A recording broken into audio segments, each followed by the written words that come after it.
Coach's Corner is your source. Baseball, football, soccer, and hoops. The Coach's Corner has the scoop. It's the Coach's Corner with Andy. Covering Tri-State sports, it's the Coach's Corner with Andy on 92.1 The GOAT. It's the Coach's Corner. All right, well, welcome back to the Coach's Corner. I'm Andy. I have Chris Glenn here with me today. He's a professional boxer. Chris, how are you doing today?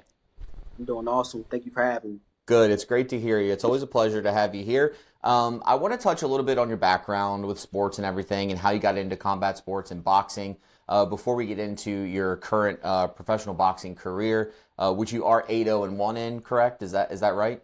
Yes, sir. Yes, sir. Okay. So let's start when you were a kid, high school. Did you do any type of wrestling, any combat sports before you got introduced into boxing? Anything along those lines? No, I used to play a lot of, I guess football's contact. So before high school, I played football and basketball. Okay. But I really didn't get into boxing until I was like in the 9th grade. So. Okay. So when you played football, what position did you play in football? Running back. Yeah, running back. Okay. All right. So you weren't, did you do any, I know high school is usually you're a two-way player. Did you do defense as well? I didn't play in high school. I played right before high school. Oh, like junior like, league football. Yeah, Gotcha. Yeah, Did you play locally around here? Yeah, I played, I'm originally from Martinsburg, but when I turned 17, that's when I, started getting into Maryland and Hagerstown. Gotcha. Okay, So, cool. I Very played cool. local Martinsburg. Okay. So tell us when you were introduced into the sport of boxing, when that happened, walk us through that experience. What actually got you hooked on the sport? Well, I kind of always knew about it because my father was in the Navy and he boxed in the Navy. So I used to always hear about it and watch it and everything. So it was always around. But what really got me into it was I was trying to find like a different avenue, a different sport to play. Because as you can tell, I'm not that tall. So basketball really wasn't an option going into high school. I'm not that big either. I'm big for my weight class, but I'm not that big. So football wasn't an option. And then the next avenue was boxing. So asked my dad about boxing. He really, him knowing the sport, he really didn't want me to get into it at first, but once he seen I had like a natural talent for it, that's kind of, what sparked it. Yeah, once you figured out you're probably going to be good at it. Absolutely. Yeah. So when you got your start in boxing, you started training under Coach Lionel Royer out of the Squared Circle. Is that right? Mm-hmm. Absolutely. Where are you currently training now? I'm at the PAL. With Simon Brown and Carl Carney. So that's the police academy. Police Athletic League. There you go.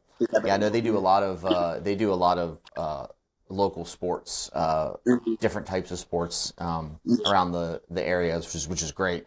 Tell us a little bit about what goes into your training. Do you have a diet that you follow? What type of workouts are you doing to prepare yourself for a bout?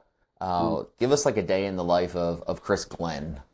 So diet-wise, at first, I was just eating like a lot of protein, low carb. Everybody's body's different, but that was what was working for me.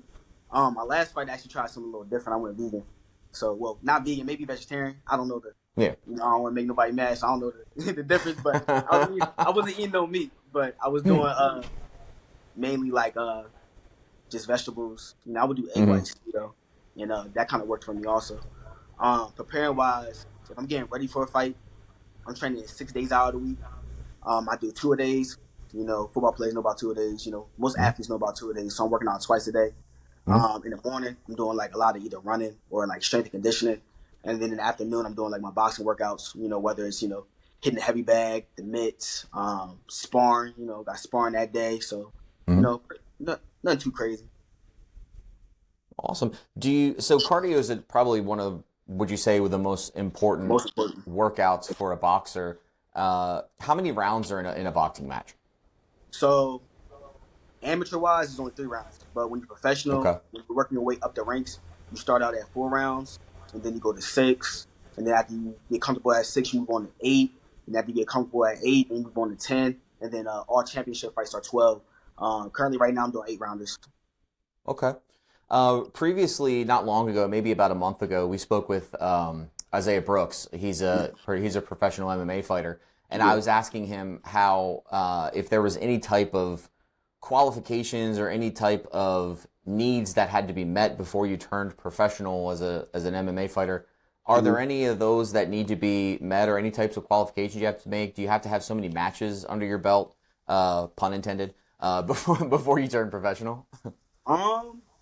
So like, I don't know like MMA wise because it's a little different, but boxing is Yeah. kind of like it all depends on like the commissions. So Okay. like Maryland's rule is different than like West Virginia's. West Virginia's rule is different than North Carolina. So it just varies from state to state. So I don't know.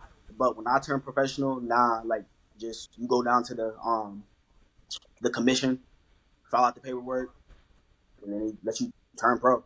So And it's you're pretty on your way. on your So, way. so are you just boxing like in Maryland in the local area, or do you travel outside of the state to do any matches or anything along those lines? Matches so far, professional wise, I fought in West Virginia. I fought in pretty much a lot of places in Maryland. My last fight was at Maryland Live Casino in Hanover. Um, Cool. I fought in DC a couple times, about 2 times. But amateur wise, I fought a lot of places. I fought in Virginia, West Virginia, Pennsylvania. A lot of places. So Mm-hmm. So you say you're originally from the Martinsburg area. I'm sure you're yeah, familiar with the WV Tough Man contest. Did you ever yeah. participate in that? Nah, they won't allow me to do that No. because I got too much experience.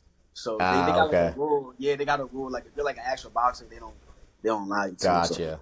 Well, yeah. I guess they gotta keep it fair. Yeah, they got people. A lot of them dudes are just untrained, man. They just try to make I just want to go in there $1,000. and try to win some money. But Yep. it makes it fun to watch though. It makes it fun to Mm-hmm. watch.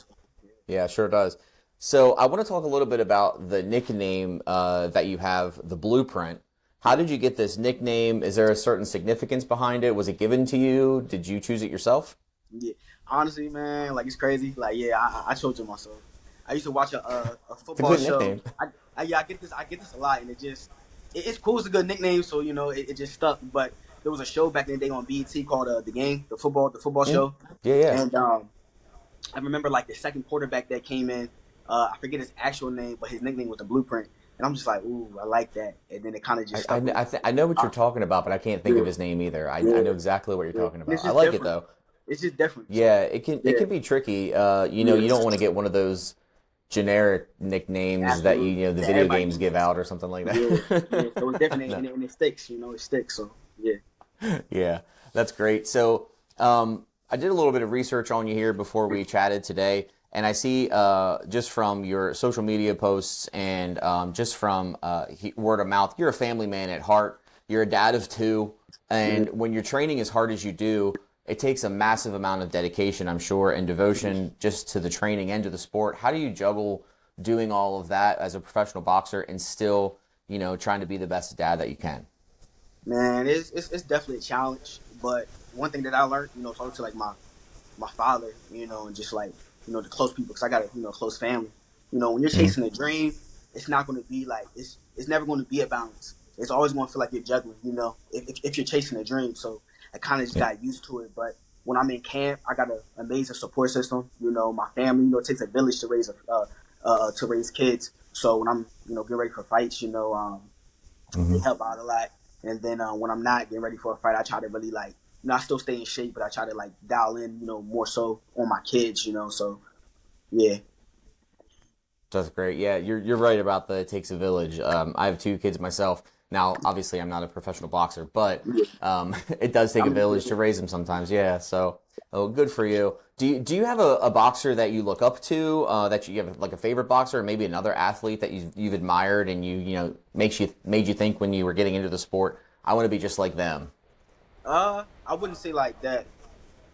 Like I admire, but I take like bits and pieces from like all the greats and try to just put into my own style. But if I got to say Hmm. like, because it always switched. Like I had throughout my years, I had different favorite fighters at different times. But like Yeah. right now, like probably like my favorite like all time fighter is probably Andre Ward. I'm a big fan of Andre Ward.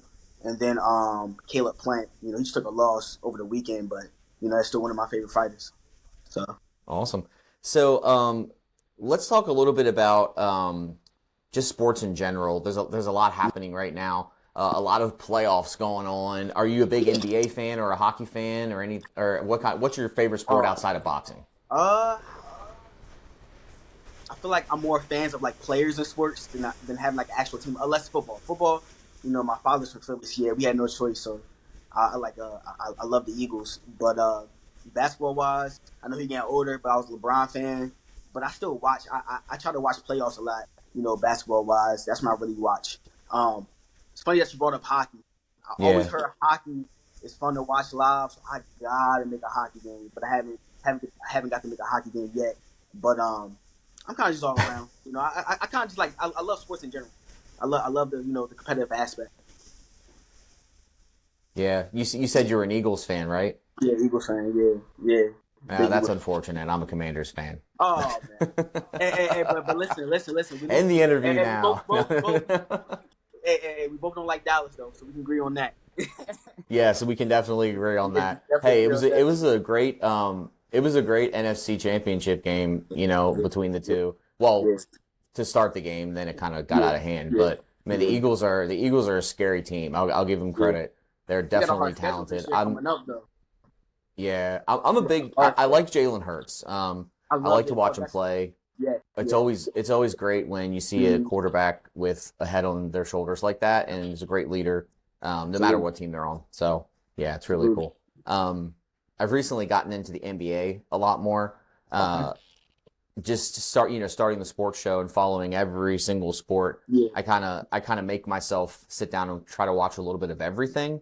But I'm a big football guy too. But the NBA's kind of got me hooked lately. And if I had to choose a team, if I was being like a homer team, it would be the Wizards probably, just because it's close to the DC area. But I really liked the Nuggets. I was kind of bummed out they got eliminated. But Oklahoma City's a scary team. So yeah. Definitely. Yeah, and that's who they fell to. So I do like the Pacers too. I like to root for the underdog in the NBA. So I really like what they're doing, and I hope they at least make a series out of it. So Oklahoma City, the Thunder, and the Pacers is going to be a good final series. And I'm like you. I like hockey. I'll watch it for a little bit, but I feel like I'm going to have to go to a game to actually really get into it. Yeah. That's what everybody tells me, anyways. Yeah. And I'm more like I love combat sports, so I like them all too. Mm-hmm. So I love boxing, obviously, because I'm in it, but I love watching MMA. I even like wrestling. It's like it all, man. I just like sports in general, man. Honestly. Chris, this is your chance to plug any social medias you want to do, any websites that people can find your information at, your record, where your next fight is. Let everybody know where they can go.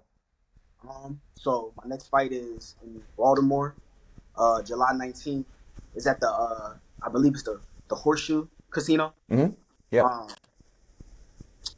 I guess just go to my Instagram, the Blueprint THA Blueprint, and then message me if you want tickets.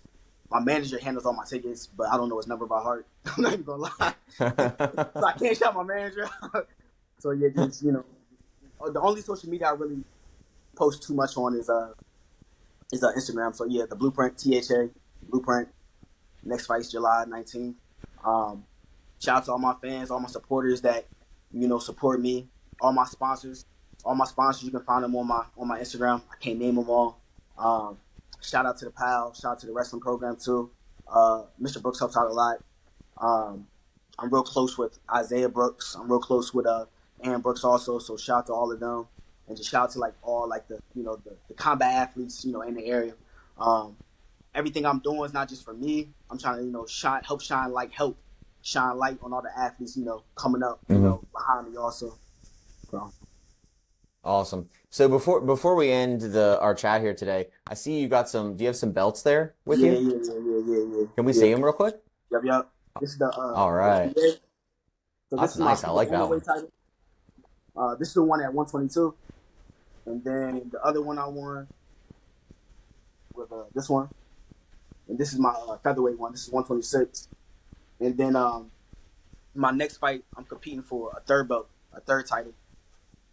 So, we're trying to just keep, racking up these wins, racking up these belts, try to put on for the city. Well, hey, Chris, I appreciate you coming on here today with me. Thank you for your time. we'll have to have you back on after your next fight coming up here, and we can talk about how it went and then what you got coming up again. But it's been a pleasure. Look forward to having you back, and I hope you have a good rest of your day, buddy.